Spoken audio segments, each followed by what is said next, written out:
Gracias, Señor, por este nuevo tiempo que nos permites estar aquí para aprender. Gracias, Padre, porque tu palabra siempre es esa espada que penetra hasta nuestra conciencia, hasta nuestro corazón y rompe toda estructura, toda ideología que no proviene de ti, Señor. Y te pido, Padre, que asimismo esta palabra sea de bendición para todo aquel que lo escuche. Nos ponemos en tus manos y sé tú, amado Espíritu Santo, enseñándonos, mostrándonos el conocimiento sobre quién es Jesús y sobre su plan hacia con nosotros. Te lo pedimos en Cristo Jesús. Amén. Bueno, hermanos, hoy vamos a leer Hebreos capítulo 7. Si Dios permite, vamos a ver todos los versículos hasta el 19. Dice así la bendita palabra de Dios. El sacerdocio de Melquisedec. Porque este Melquisedec, rey de Salem, sacerdote del Dios Altísimo, que salió a recibir a Abraham, que volvía de la derrota de los reyes, y le bendijo, a quien asimismo dio Abraham los diezmos de todo, cuyo nombre significa principalmente Rey de Justicia, y también Rey de Salem, esto es, Rey de Paz, sin padre, sin madre, sin genealogía, que ni tiene principio de días ni fin de vida, sino hecho semejante al Hijo de Dios, permanece sacerdote para siempre. Considerad, pues, cuán grande es este, a quien aún Abraham el patriarca dio diezmos del botín. Ciertamente los que de entre los hijos de Leví reciben el sacerdocio, tienen mandamiento de tomar del pueblo los diezmos según la ley, es decir, de sus hermanos, aunque estos también hayan salido de los lomos de Abraham. Pero aquel cuya genealogía no es contada de entre ellos, tomó de Abraham los diezmos y bendijo al que tenía las promesas. Sin discusión alguna, el menor es bendecido por el mayor, y aquí ciertamente reciben los diezmos hombres mortales, pero allí uno de quien se da testimonio de que vive. Y por decirlo así, en Abraham pagó el diezmo también Leví, que recibe los diezmos, porque aún estaba en los lomos de su padre cuando Melquisedec le salió al encuentro. Si, pues, la perfección fuera por el sacerdocio levítico, porque bajo él recibió el pueblo la ley, ¿qué necesidad habría aún de que se levantase otro sacerdote según el orden de Melquisedec y que no fuese llamado según el orden de Aarón?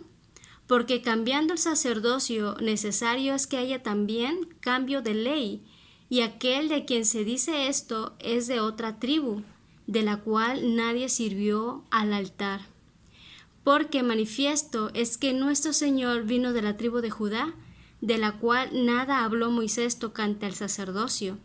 Y esto es aún más manifiesto, si a semejanza de Melquisedec se levanta un sacerdote distinto, no constituido conforme a la ley del mandamiento acerca de la descendencia, sino según el poder de una vida indestructible. Pues se da testimonio de él, tú eres sacerdote para siempre, según el orden de Melquisedec. Queda pues abrogado el mandamiento anterior a causa de su debilidad e ineficacia, pues nada perfeccionó la ley, y de la introducción de una mejor esperanza por la cual nos acercamos a Dios. Amén. La verdad, a mí este tema me gustó demasiado porque tiene mucha enseñanza. Bueno, habíamos visto en las enseñanzas anteriores todo esto. Recordemos que estamos en el libro de Hebreos y hemos estado viendo desde el inicio de Hebreos, desde el capítulo 1. Y aquí el escritor de Hebreos explica el tema del sacerdocio de Melquisedec, tema que ya había introducido antes en Hebreos capítulo 2, versículo 17, en donde señala que Jesús es nuestro gran sumo sacerdote. Posteriormente, en Hebreos capítulo 5, 10, menciona el tema, pero tuvo que pasar un tiempo advirtiendo a estos desalentados cristianos hebreos sobre el peligro de no continuar y no progresar en sus vidas cristianas. Estos cristianos estaban interesados en Jesús como sumo sacerdote, pero tenían una objeción intelectual ante la idea. Esto es porque Jesús no venía de una tribu sacerdotal, o sea, no venía de la tribu de Leví o de la familia sacerdotal de Aarón, por lo que el autor de Hebreos busca eliminar estos problemas intelectuales que los cristianos hebreos tenían con el Evangelio, ya que les era estorbo para poder continuar madurando en Jesús. Y de la misma forma, muchos cristianos hoy en día se traban en cosas intelectuales que podrían ser resueltas para que puedan seguir adelante en su fe en Jesús.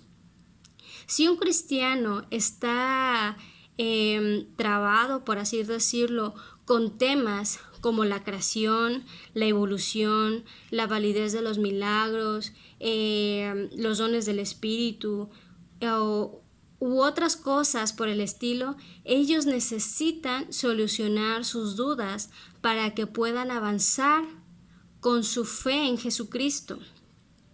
Por eso este capítulo 7 es importante, porque nos muestra cómo deberíamos pensar acerca del sacerdocio y acerca de la ley en el Antiguo Testamento. Entonces, el versículo 1, vamos a ver a Melquisedec y su relación con el sacerdocio de Aarón. Aquí dice el versículo 1 que salió a recibir a Abraham. Que volvía de la derrota de los reyes y le bendijo. Bueno, vamos a leer Génesis, capítulo 14, versículo 18 al 20. Entonces Melquisedec, rey de Salem y sacerdote del Dios Altísimo, sacó pan y vino y le bendijo diciendo: Bendito sea Abraham del Dios Altísimo, creador de los cielos y de la tierra. Y bendito sea el Dios Altísimo, que entregó tus enemigos en tu mano, y le dio a Abraham los diezmos de todo. Entonces el rey de Sodoma dijo a Abraham: Dame las personas y toma para ti los bienes. Y bueno, y aquí empieza a hablar sobre otra cuestión, pero bueno, vamos a dejarla hasta acá. Después de que Abraham derrotó a la alianza de los reyes que habían tomado cautivo a su sobrino Lot, él se encontró con un sacerdote llamado Melquisedec, tal y como lo acabamos de leer, quien también era rey en la ciudad de Salem. ¿Sí? Salem era un nombre antiguo que se le dio a la ciudad de Jerusalén. Los libros de historia nos muestran el peligro de combinar la autoridad civil con autoridad religiosa. Por eso Dios les prohibió a los reyes de Israel que fueran sacerdotes, y a los sacerdotes les prohibió que fueran reyes. Pero Melquisedec fue rey de Salem y fue sacerdote del Dios Altísimo, lo que lo hace una excepción única. Y la expresión que dice aquí en Hebreos 7:1, que dice que es sacerdote del Dios Altísimo, nos muestra que Melquisedec no era solamente un adorador del Dios verdadero, sino que al tener el honroso título de sacerdote del Dios Altísimo, magnificaba la grandeza de su sacerdocio. Esto es algo interesante. Muchos datos enseñan que cualquier sacerdocio es evaluado de acuerdo al estatus de la deidad a la cual servían, lo que significa que Melquisedec tuvo un sacerdocio altamente exaltado. ¿Por qué? Porque era a semejanza del sacerdocio actual de nuestro Señor Jesucristo. He ahí la importancia de entender el sacerdocio de Melquisedec. Ahora el versículo 2, se dice que Abraham le dio el diezmo de todo. A todo se refiere a que le dio el diezmo de los despojos de la batalla que él había tenido. El versículo 4 lo menciona, lo menciona ahí nuevamente. Entonces, y aquí también dice, cuyo nombre significa primeramente Rey de Justicia. Estos son todos los nombres que tenía el Melquisedec. El nombre Melquisedec se compone de dos partes. Melec es una palabra hebrea que significa rey. Y la otra parte que se menciona, Sedec, significa justicia. Por eso es rey de justicia. En Jeremías 33, versículo 16, nos dice que Jehová es nuestra justicia. Esto también es algo interesante, cómo este sacerdocio de esta persona, Melquisedec, su nombre era Rey de Justicia, y cómo a Jehová también se le conoce como nuestro Rey de Justicia. Él es nuestra justicia. Ahora, la palabra Salem significa paz. Y en Isaías 9:6 hace mención nuevamente de que Jehová también es nuestro Dios de paz. Ya estoy aquí en esta cita de Isaías 9:6. Dice, porque un niño nos ha nacido, hijo nos es dado, y el principado sobre su hombro. Y se llamará su nombre admirable, consejero, Dios fuerte, Padre eterno y príncipe de paz. Gloria a Dios. Entonces podemos entender que el versículo 2 de Hebreos nos define el carácter de este sacerdote Melquisedec, y podemos ver cómo él es una figura de Cristo, representándolo de varias maneras diferentes. Ahora vamos a retomar nuevamente Génesis 14. Bueno, estamos en el versículo 18 al 19. Vamos a prestar atención en el 18. Dice, entonces Melquisedec, rey de Salem y sacerdote del Dios Altísimo, sacó pan y vino y le bendijo. ¿A quién bendijo? A Abraham. Pero es curioso que sacó pan y vino y le bendijo. Esto es un dato interesante. Con esta acción se puede deducir que estos dos patriarcas tan respetables del Antiguo Testamento, tanto Abraham como Melquisedec, celebraron juntos la cena del Señor. ¿Sí? Porque ¿qué es lo que necesitamos para hacer esto? Pan y vino. ¿Y qué es la cena del Señor? Bueno, Primera de Corintios capítulo 11 versículo 23 nos aclara bien cómo es que se instituía la cena del Señor.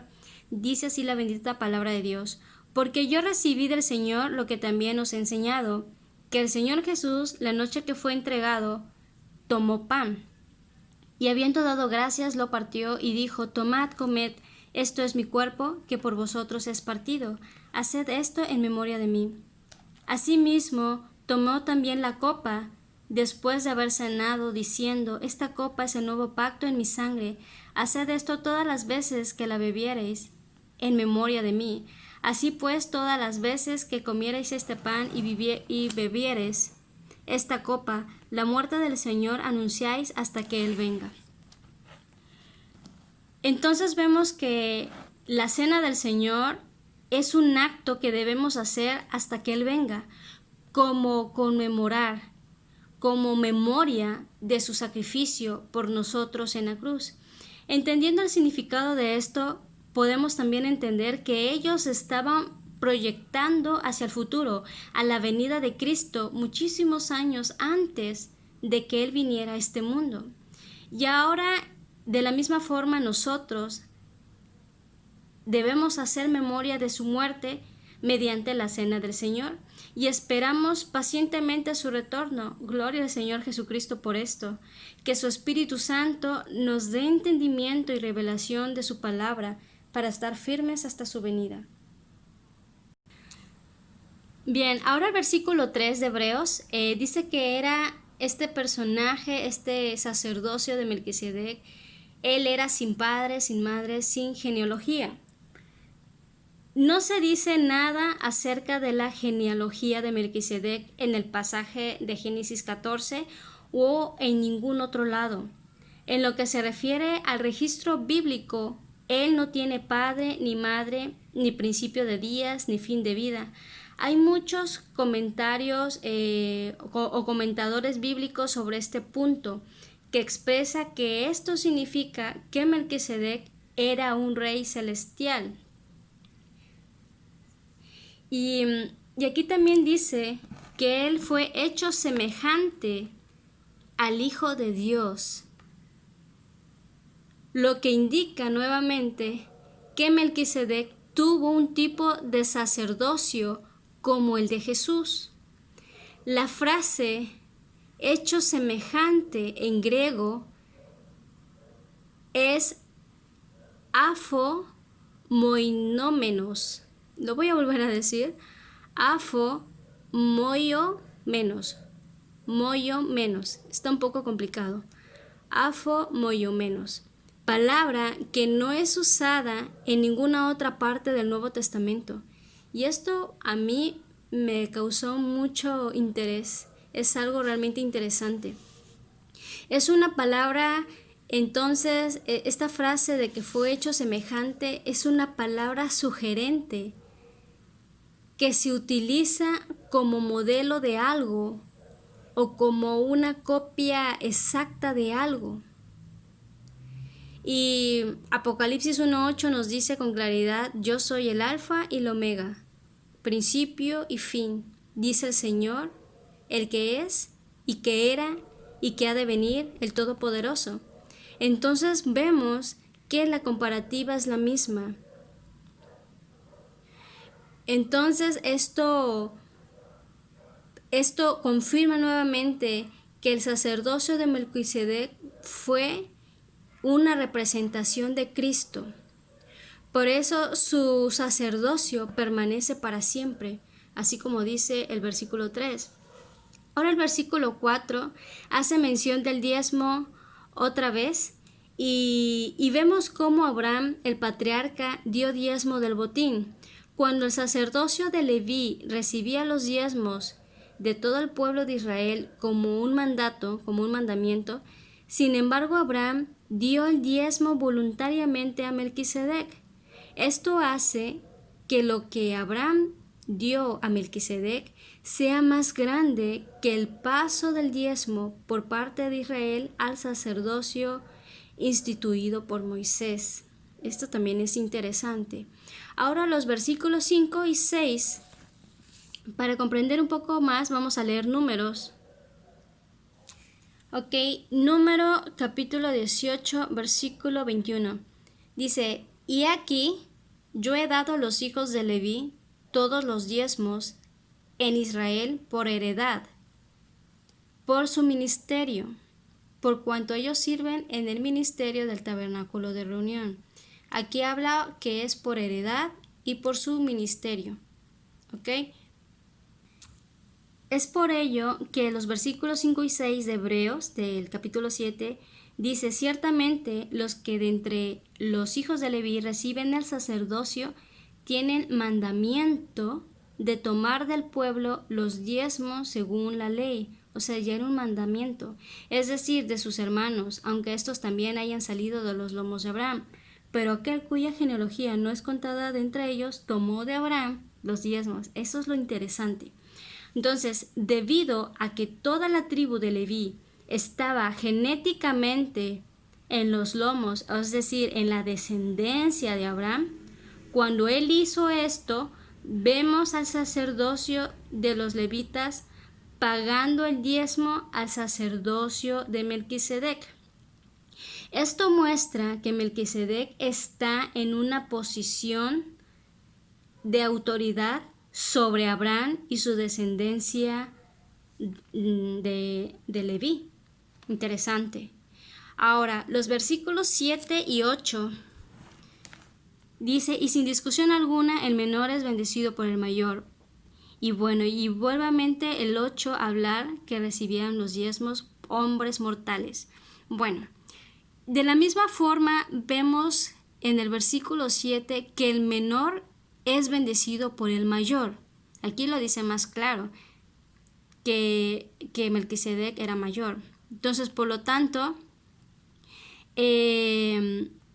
cuando Melquisedec bendijo a Abraham, también mostraba esa superioridad. La bendición de la que se habla aquí no es simplemente desearle bien a otro, sino que es la acción de una persona autorizada para declarar las bendiciones de Dios. El versículo 8, cuando dice hombres mortales, se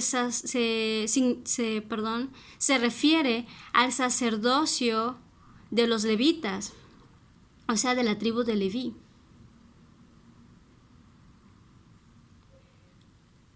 Y cuando se hace mención de quien se da testimonio del que vive, pues aquí se refiere al sacerdocio de Melquisedec, el cual es inmortal.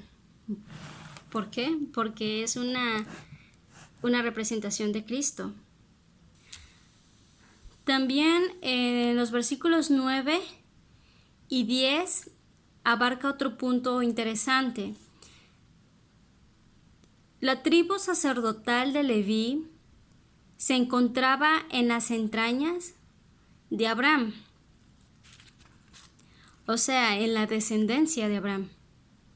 Cuando éste pagó diezmo a Melquisedec, de esta manera se puede decir que Leví también pagó sus diezmos a Abraham. Y quiero hacer una comparativa aquí. De la misma forma, cuando Adán pecó, el pecado pasó a todos los seres humanos y también la muerte pasó a todos los seres humanos. ¿Por qué? Porque la paga del pecado es muerte, tal y como lo dice Romanos capítulo 5, versículo 12 al 21. Especifica este texto cómo a través del pecado de una sola persona, de Adán, entró el pecado y la muerte a toda la raza humana. Por eso por eso en Adán todos morimos, como dice 1 Corintios 15, 22. Sin embargo, todos los que hemos renunciado al pecado ya no vivimos en Adán, en esa naturaleza, sino que ahora estamos unidos a Cristo, y si unidos con Él estamos completos ante Dios.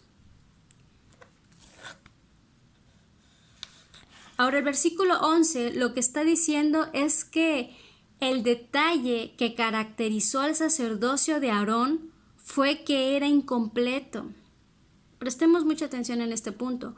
Nunca trajo la perfección, es decir, una comunión completa con Dios. No proveyó redención y aceptación al pueblo ante Dios.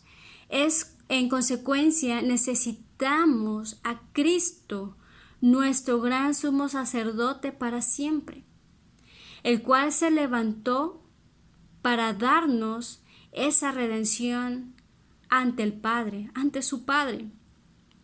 Ahora el versículo 12 dice que como cambió el sacerdocio de Aarón, como fue quitado, ya no estamos bajo la ley de Moisés. Nosotros no estamos bajo la ley mosaica. La ley de Moisés perteneció al sacerdocio de Aarón, el cual ofreció sacrificios de sangre de animales. La ley de Moisés y el sacerdocio de Aarón iban juntos. Ahora los versículos 13 y 14 nos enseñan que el Señor Jesucristo vino de la tribu de Judá. Por lo tanto, nunca podría ser un sacerdote aquí en la tierra. La tribu sacerdotal era la tribu de Leví, por lo que el sacerdocio tenía que ser cambiado, ya que Cristo no provino de Leví. Y como no provino de Leví, sino vino de otra orden sacerdotal,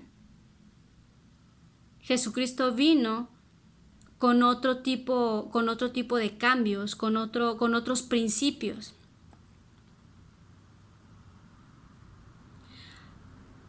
Ahora, esto es lo que quiere especificar el versículo 15. Eso es lo que la profecía del Salmo 110 dijo sobre el Mesías que iba a venir. Salmo 110:4 hace la declaración de que el Mesías pertenece a otra orden del sacerdocio. Qué interesante, Jesús no vino de la orden sacerdotal de la tribu de Leví ni de la familia sacerdotal de Aarón. Él vino de otra orden sacerdotal y es aquí donde entra la orden de Melquisedec.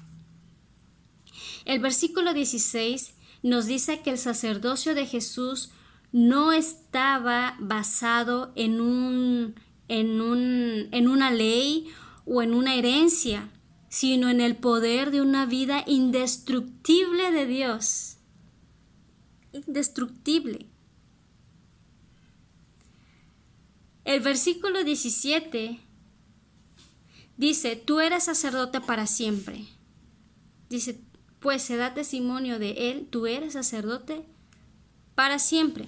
Esto podía ser dicho del Mesías solamente, que era un sacerdote de acuerdo al orden de Melquisedec. Nunca podría ser dicho de un sacerdote de acuerdo con la orden de Aarón, pues ninguno de ellos tenía el poder de una vida indestructible, así como lo dice el versículo 16. Y cada uno de ellos servían por un tiempo limitado como sacerdote. Claro, porque estaban limitados a su propia vida útil. Cuando Aarón murió, pues hasta ahí terminó su sacerdocio. Pero Jesucristo no, Jesucristo resucitó. Mateo capítulo 27:1 dice, venida la mañana todos los principales sacerdotes y los ancianos del pueblo entraron en consejo contra Jesús para entregarle a muerte. Aquí dice todos los principales sacerdotes. Bueno, estos principales sacerdotes que conspiraron contra Jesús eran de la orden de Aarón, pero Jesús, por el poder de una vida indestructible, así como lo dice el versículo 16, les mostró que Él era superior. Cuando triunfó sobre la muerte. Claro, porque Él resucitó, nadie le pudo retener. Jesús venció. Por eso su sacerdocio es para siempre, según la orden de Melquisedec. Gloria al Señor por esto. Ahora los versículos 18 y 19. El 18 dice, queda pues abrogado el mandamiento anterior a causa de su debilidad e ineficacia, pues nada perfeccionó la ley, y de la introducción de una mejor esperanza por la cual nos acercamos a Dios. Gloria a Dios. El mandamiento anterior es la ley de Moisés, la cual fue anulada por Jesucristo para que a través de Jesús se estableciera nuestra relación y acceso al Padre. Qué hermoso está esto. Por su gracia, por su misericordia, quitó un sacerdocio limitado, introducido por hombres mortales, pero Él, por su infinita gracia y misericordia, a través del sacerdocio de Melquisedec, del cual no hay genealogía, nos puede explicar detalladamente de una manera más entendible a nuestra comprensión humana el significado del sacerdocio de nuestro Padre Jesucristo. Aunque la ley establece los estándares perfectos de Dios, no le da poder a nadie para cumplirlos. Es por eso que era muy difícil de cumplir. En su debilidad e ineficacia, nada perfeccionó la ley, a nadie pudo perfeccionar, porque no fue hecha con el propósito de ser la base del caminar del hombre con Dios. Es cierto que la ley nos da un diagnóstico experto de nuestro problema con el pecado, lo cual es algo esencial, pero la ley no da la cura para nuestro problema con el pecado. Solo Jesús puede salvarnos del pecado. Desde ahora, en Jesús tenemos una mejor esperanza, por la cual nos podemos acercar a Dios. Estamos equivocados al querer regresar a construir nuestro caminar cristiano en la ley. La ley no nos puede acercar a Dios de la forma en que la gracia dada a través de Jesús lo hace. Sin embargo, muchos cristianos viven una religión o una relación legal con Dios, así como vivieron los fariseos, que cargaban e imponían carga a los hombres a través de muchas tradiciones humanas. Pero ahora debemos tener una relación de gracia con Él. Padre Santo, gracias por tu palabra. Gracias, Señor, porque tú viniste de este sacerdocio, de esta orden sacerdotal de Melquisedec, el cual, aunque hemos leído, ciertamente a mí se me hace un misterio, Señor, porque no se especifica mucho de este hombre. Verdaderamente puedo deducir que fue algo sobrenatural. Fue algo sobrenatural porque él representa la relación con tu sacerdocio santo, Jesucristo. Gracias, Dios, porque a través de tu palabra viva podemos entender más de tu sacerdocio, más de lo que implica tu sacerdocio y cómo tú, Señor, a través de tu sacrificio tenemos entrada al Padre. Porque esto era lo principal de los sacerdotes, entrar al lugar santísimo para hacer expiación por el pecado del pueblo. Pero tú fuiste ese cordero inmolado en la cruz, sin mancha, sin pecado, santo y puro. Y Dios, yo quiero que tú bendigas a tus hijos, aquellos que han tomado la decisión de tener una fe verdadera en ti, de esforzarse, de pagar el precio y tomar su cruz cada día. Yo te pido, Señor, así como lo dice tu palabra en Mateo, que sean limpiados más para que puedan dar más fruto. Y si hay trabas en su caminar contigo, en alcanzar madurez en ti, por causa de que hay dudas en cuanto a temas intelectuales, dudas sobre lo que yo comentaba sobre la evolución, sobre la creación. Señor, yo te pido, Señor, que tú pongas el interés en estas personas por investigar a la luz de tu palabra todos estos temas que quizás les causan estorbo, dudas y les causan problemas para avanzar en su fe plenamente en ti, Señor. Gracias, Padre, y aprovechamos este tiempo, Señor Jesús, para clamar a ti como nuestro sacerdote, para clamar por lo que está pasando alrededor del mundo, Señor. Que tú tengas misericordia, Dios, de todo esto, y que tú levantes a tus hijos, Señor, que se están esforzando cada día por honrarte, por servirte, que sean esa luz, esa sal de la tierra y puedan predicar con denuedo, a tiempo y fuera de tiempo, Señor. Que podamos dejar la tibieza espiritual de nuestra vida y poder comenzar a avanzar en fe, en una fe real, en una fe firme, en donde ninguna enfermedad nos detenga, en donde ninguna crítica destructiva nos detenga, en donde ninguna adulación, Señor, tampoco nos detenga, sino siempre tengamos puesto nuestros ojos en ti, nuestro autor y consumador de nuestra fe, teniendo por alto, Señor, tu sacrificio en la cruz y por ella andar en rectitud delante de ti, Señor, no menospreciando tu sangre, sino realmente siendo hijos que dan gloria a tu sacrificio y que dan honra a lo que tú eres, nuestro gran sacerdote, nuestro gran sumo sacerdote. Gracias, Señor. Te alabamos y te bendecimos. Amén.